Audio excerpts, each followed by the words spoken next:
watch them knowing that they're going to happen. That's what I don't understand. And I don't understand the influence that has us confined within those territories. For instance, perfect example is that materialism. There's a lot of product placement in movies, and materialism is, I think, sometimes is focused on certain races. Because McDonald's, if you ever seen any McDonald's commercial since the 90s, any McDonald's commercial has a black guy starring in it. I don't care what McDonald's commercial you've ever seen since the 90s. There's always a black guy in it. There's always a black family in it. And we love to see you smile. And I forgot the other slogans that McDonald's has, but they are targeted specifically for black people. And blacks are the economy's biggest consumers. They're the biggest consumers because they love buying stuff.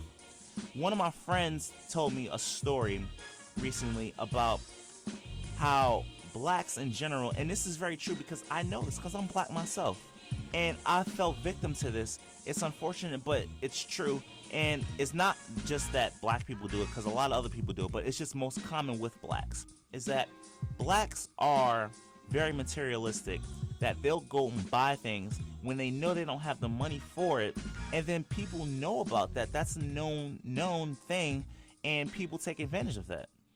And that's one thing I don't like about the country, is that they take advantage of people's faults. But then again, that's capitalism. Capitalism is derived to take advantage of your faults, to take advantage of your mishaps, to take advantage of things that you failed on. Because you wouldn't want to come to a store and buy something that you know that you may not need but you desperately want. You're not going to go to that store and not buy it even though you have the money for it. There's nobody who goes to the store and buys an iPhone and says, you know what, I want an iPhone, but I don't really need an iPhone right now. Even though I have the money to get it and all the means and the opportunity to get it, I'm not going to get it. Nobody's ever done that. They see an iPhone, oh man, I want the new iPhone that's coming out. If it's $1,000 and they have it, they will buy it.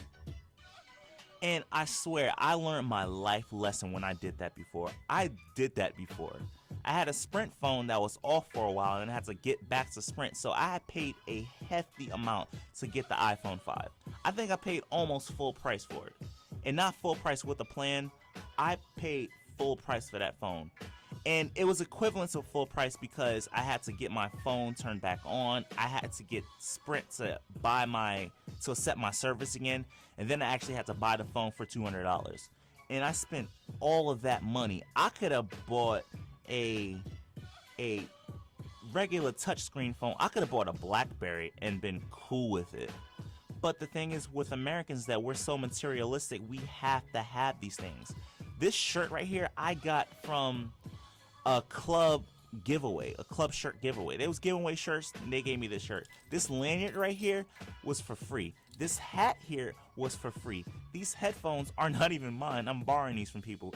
But the headphones that I bought them for $20 at not a gas station, at the mall, at Gwinnett Mall. These that I have here, these are given to me for free. And that's the difference between me and a lot of people. I get a lot of my stuff for free. I get a lot of my stuff not handed down to me, but in ways where I wouldn't have to spend so much money. But the next person, he'll buy you some Jordans for $300, not even having the money for it. You buy Jordans for $300, but yet you gotta pay rent.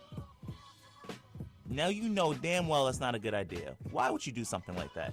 But again, the unfortunate thing about people, and not just black people, but just people in general, is that they're so materialistic that they're willing to buy things to make themselves feel better about themselves, but knowing that you buying that is going to hold you back financially because you know you got to take care of your problems.